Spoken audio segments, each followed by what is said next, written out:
आज एक कलअदम तंजीम की जानिब से जो GT रोड पर मुजाहरा किया जा रहा है, उसकी वजह से अमन व अमान की सूरत हाल कशीदा है।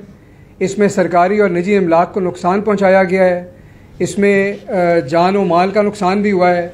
इस सिलसिले में जो तफसीलात हैं उससे आपको अभी IG पंजाब साहब आगाह करेंगे, जो मेरे साथ बैठे हैं, और बताएंगे कि हमारी हिकमत अमली क्या है।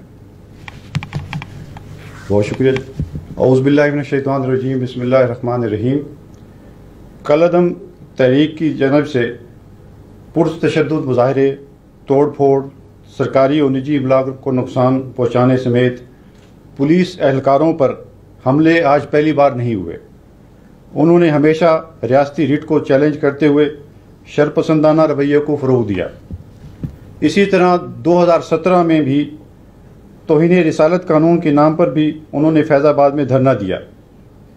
क्या रियासत इस बात की इजाज़त दे सकती है कि कोई एक गिरोह पूरे मुल्क को यरगमाल बना दे और वो जिसे मुजरिम करार दे इसे सज़ा हो, जिसे बेगुनाह कहे इसे रिहा कर दिया जाए? इनकी मर्ज़ी के मुताबिक रियासत अपने कवानीन बनाए और दाखिला और खारजी फैसले भी इसी ग्रुप के मनपसंद हों।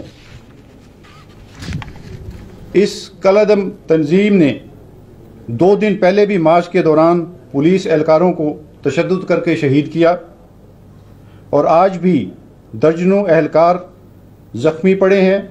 आज इन्होंने पुलिस पर सीधी गोलियां चलाईं, जिसके नतीजे में 263 पुलिस एहलकार ज़ख्मी हुए और 4 शहीद हुए।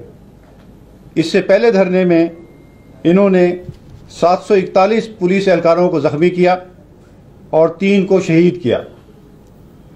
क्या ये सब पुलिस एहलकार, सिक्योरिटी इदारों के एहलकार आशिक़े रसूल सल्लल्लाहु अलैहि वसल्लम नहीं हैं? हमारे नबी करीम सल्लल्लाहु अलैहि वसल्लम को तो दोनों जहानों के लिए रहमतुल लिल आलमीन बनाकर भेजा गया। यहाँ इन्हीं के नाम पर आशिकाने रसूल एहलकारों पर तशद्दुद किया गया। इनके नाम का नारा लगाकर निजी और सरकारी इमलाक को तबाह किया गया। हमारे नबी सल्लल्लाहु अलैहि वसल्लम ने तो रास्ते से पत्थर हटाना भी कार सवाब करार दिया है। यहाँ इन्हीं का नाम लेकर रास्ते बंद करने की कोशिश की जा रही है। क्या रियासत किसी गिरोह को इजाज़त दे सकती है कि वो अमन व अमान को सबूताज करे? ऐसा नहीं होगा। पंजाब के हर शहरी का तहफ़्फ़ुज़ हमारी जिम्मेदारी है। हर शहरी को पुरअमन माहौल की फराहमी हमारा फ़र्ज़ है और अमन व अमान की फ़ज़ा बरकरार रखना हमारा मिशन है।